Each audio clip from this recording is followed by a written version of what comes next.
I was out in the city late last night, leaving work after I had just finished writing my article. It had been no less than a week after I interviewed the big three, and yet what felt like weeks were instead days of hard work because of so much I had to do. But now I was free at last. The weekend was already here. As I made my way around the tall building of the city, looking up at the colorful lights and billboards as I enjoyed the refreshing breeze of the night cold air.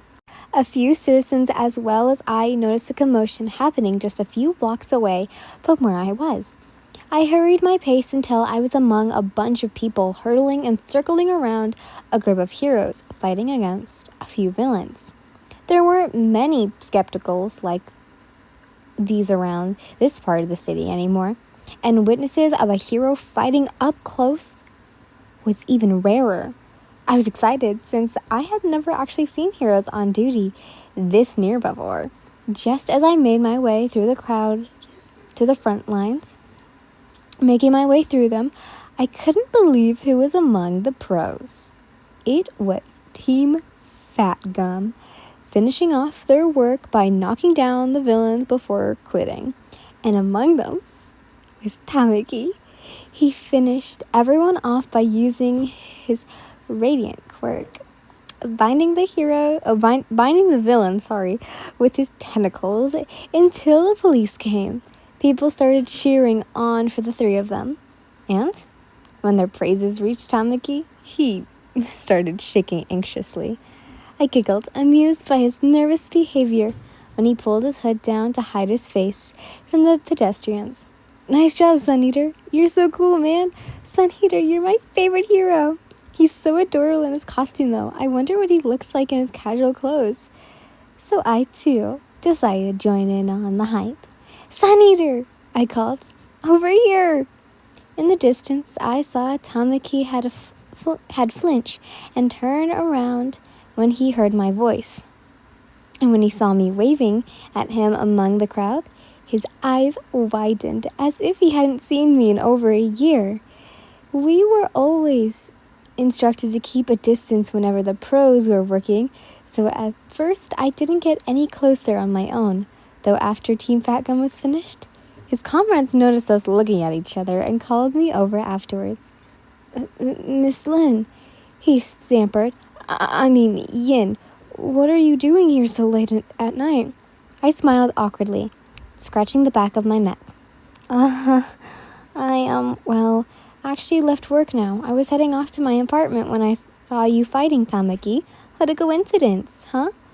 I glanced at both Fat Gum and Red Riot, who stood behind Tamaki, and I couldn't help but admire them. What you did back there was so cool, you three. I hadn't seen anyone fight like you do. I squealed. I've always had a big fan of Team Fat Gum. I can't believe I'm meeting you. It feels like a dream. Fat Gum laughed and crackled, and I couldn't help but look away, bashful at my intense remarks. And who might you be, pretty lady? Fat Gum asked. Do you know Tamaki here? Hey, Sun Eater, Red Riot grinned. Are you going to introduce us to your girlfriend? No, she isn't my girlfriend. Amajiki panicked. She's a friend. After Tamaki had shouted out of nowhere, the three of us stayed silent and stared at him. And because of our glares, he turned around to avoid meeting our eyes like he usually would do to avoid stares. Anyways, he mumbled. Yin was the one who interviewed me with Miriam Nejire for her agency's article. Oh, in that case, Tamaki mentioned you a few times before, Fat Gum informed. Yeah, Red Riot agreed. He kept saying you were very calm and kind to him during the entire thing, even when he started to, Fat Gum, Red Riot, Amajiki pleaded. Please! Eventually, both pro heroes went on ahead, leaving me and Amajiki standing alone in the middle of the city. Sun Eater, I addressed. I've never seen anyone fight off those nasty criminals so easily before. You were awesome back there. Tamaki looked down at me, getting closer so nobody would hear him speak. It's funny. You talk as if I'm this cool and brave hero, but I'm just a regular hero. Your praise is too much for me. I'm scared I might disappoint you, Yin. Amajiki hid himself behind his long bangs, shifting his eyes slightly. What are you talking about, Sun Eater? I questioned. You basically defeated those villains all by yourself. I saw it. You shouldn't cut yourself short, really. Just because Fat Gum and Red Riot are great pro heroes, it doesn't mean you shine any less brighter than them. Tamaki slowly looked up from his comfort zone, his cheeks turning bright red.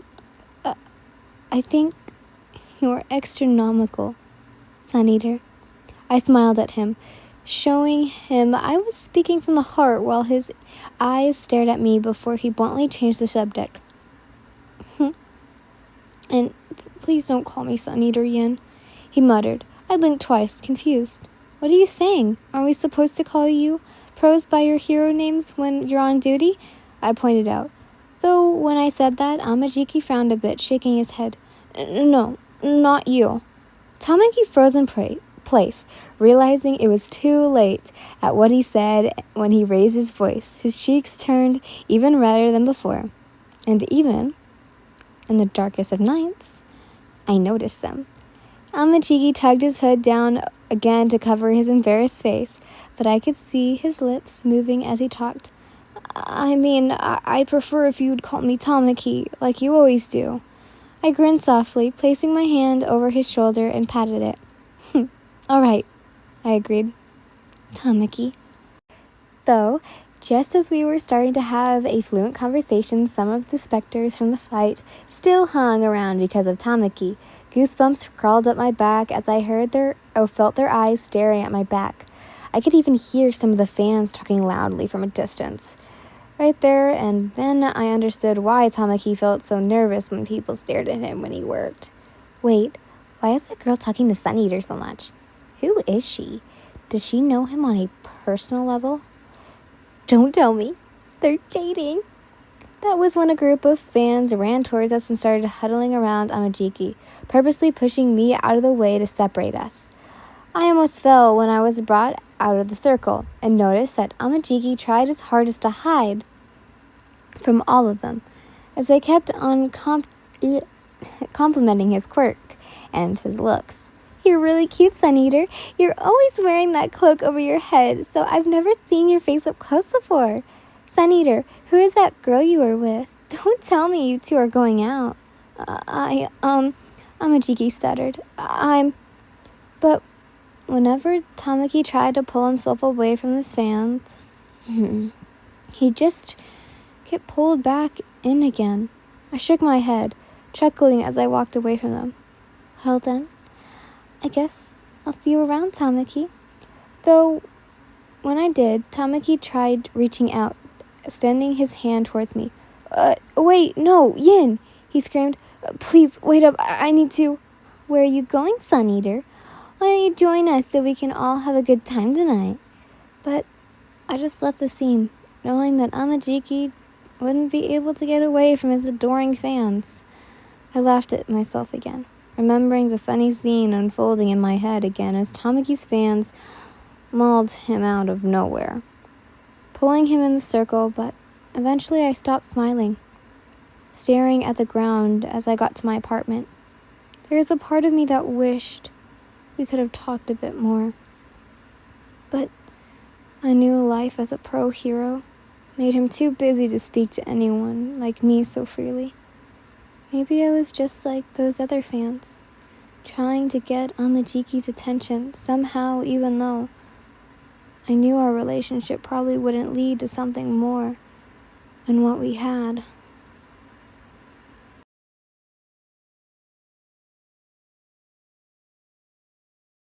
Okay, I know that was a sad story, but tomorrow's episode is going to be broken down between two parts because it's a really long chapter and I don't want to be sitting here for 30 minutes. I'm sorry, guys. I love you all so much, but I can't read for 30 minutes straight or else I'm going to actually burn out. But anyways, I love you all so much. Bye! Mwah!